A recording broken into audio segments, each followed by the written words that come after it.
So today we are dealing with the team 85 who has to be with the post Second World War. During the 50s there was the welfare state which had many reforms introduced as for example the free secondary education for all, national health services with right-free medical treatment for all, National Assistance Act that gave some financial help to elderly, sick people, mothers and kids, and then conservative governments during this period, which were from Churchill, Eden, Macmillan, and Douglas Home, which had as priority the full employment. Then, when we talk about the new international order during the 50s, we can talk about the Constitution of the Commonwealth of Nations. United Kingdom came into the NATO with the USA. The US Marshall Aid Program of Truman helped the United Kingdom in order to improve and develop their economy. And during this time, the economy grew, and the improvement there was an improvement of their standard of living in the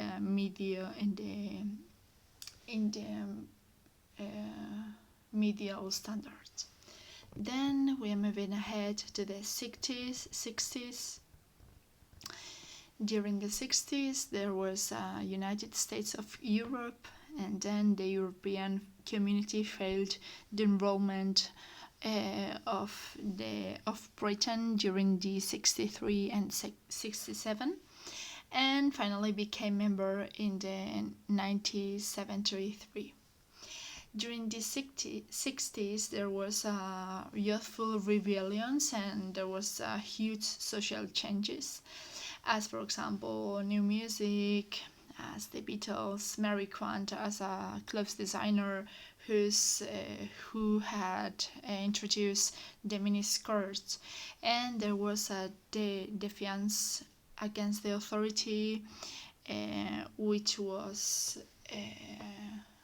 done by the hippies with long hair, body painting, free love, and those Eastern philosophies. Then during the 60s there was new legislative measures as homosexual relationships between adults, the Abortion Act, Divorce Reform Act, and the abolition of death penalty. And then during the 60s there was also some wave of terrorism, which has made by the era, and the era was a movement, was the Irish Republican Army, which wanted all Ireland to be all together. So now let's move to the 70s.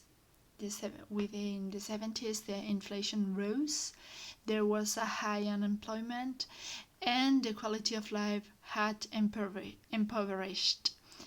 There was a decline in investment in health and education as well.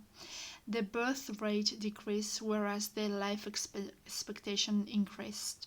There was a consumerism boom, and the credit cards were born during this area, and then the food habit changed. And it came into action the fast food, takeaway, and international cuisine as well.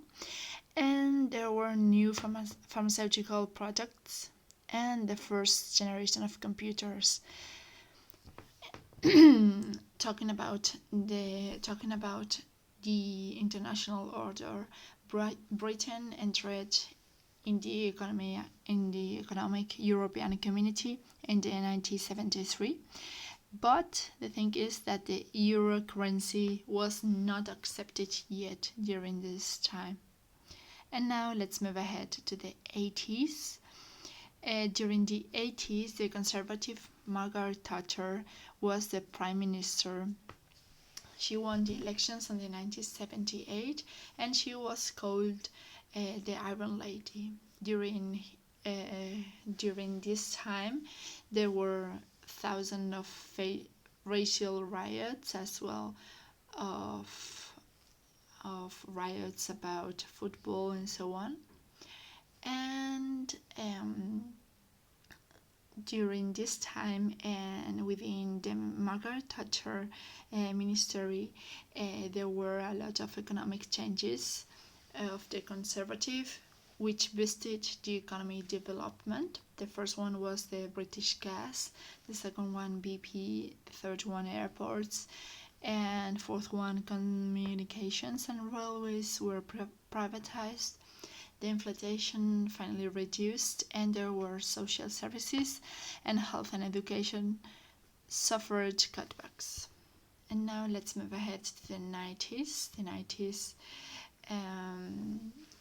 In the 90s, the Prime Minister, Conservative John Major, succeeded Thatcher, and there were a growing anti-Europeanism thinking, and it was built the Channel Tunnel, which links Brussels and Paris through Dover and Calais in France. And now let's move to the literary panorama. The first, which is divided into poetry, drama, and narrative. The poetry was divided as well into 4 groups. The first one was the movement, which main poet was Philip Larkin. And Philip Larkin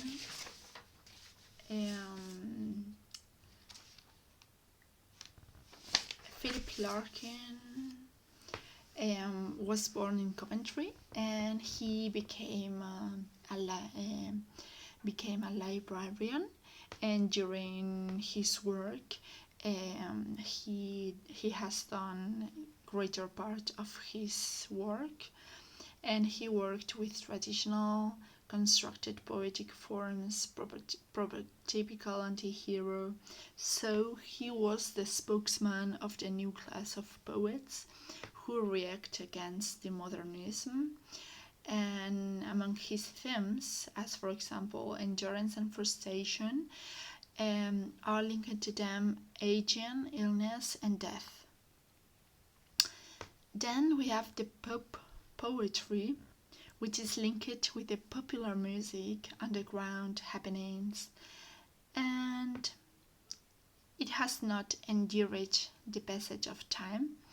And the spokesman of this pop poetry was George Macbeth, because he had the most inventive and entertaining contemporary poet in English. And yeah, that was all. And then we had the Martian poets, which presented familiar objects in unfamiliar ways, through the eyes of a Martian. And it was used the heavy use of curious, exotic, and humorous metaphors to break the grip with the familiar. And yeah, then we have the Irish poetry with Thomas Kinsella and Seamus Heaney as spokesperson. And now let's move ahead to the drama, which was divided into English and Irish drama. In the English drama, we find John James Osborne as one of the most outstanding writers of that British drama. His main work was Look Back in Anger, which was the story about Jimmy Potter, a university graduate and cultural snob with a market stall to earn a living. And he had a love affair with his wife's best friend. So this play meant like a revolution in the English theatre. And then we have as well Samuel Beckett, who was a relevant dramatist and his best known plays were Waiting for Godot, Endgame, and Happy Days. In Waiting for Godot is one of the most influential works in the English drama of the 20th century, and it was it belonged to the so-called theatre of the absurd. It's about two guys who are waiting for the arrival of a mysterious Godot to give them their lives some purpose and direction. But this Godot does not come, and they think that he may not exist. And then within the Irish drama we find Sino Casey. And yeah, that was all. And let's move ahead to the last point, the narrative, which had three persons as the main writers. And the first one was George Orwell, who wrote 1984, and yeah, it talks about a future world where everything and everybody is controlled by the state through the TV monitor, and these people could be watched and be watched. He shows that language is important to control people, hiding the truth and deceiving them. So they manipulate that language so that people can only communicate with the ideas that the government wants. And then another important work of George Orwell is The Animal Farm. Although it is meant for adults, it is a children's classic. It tells the story of a revolution on a farm which is led by pigs. Once they are in control of the farm against humans, they represent their real role and start to keep other animals under the same conditions they suffered before the revolution. So this is a political allegory and a satire of Stalin's dictatorship. And then we have Graham Greene, whose stories were realist and violent. He talked about wars, spies, thriller,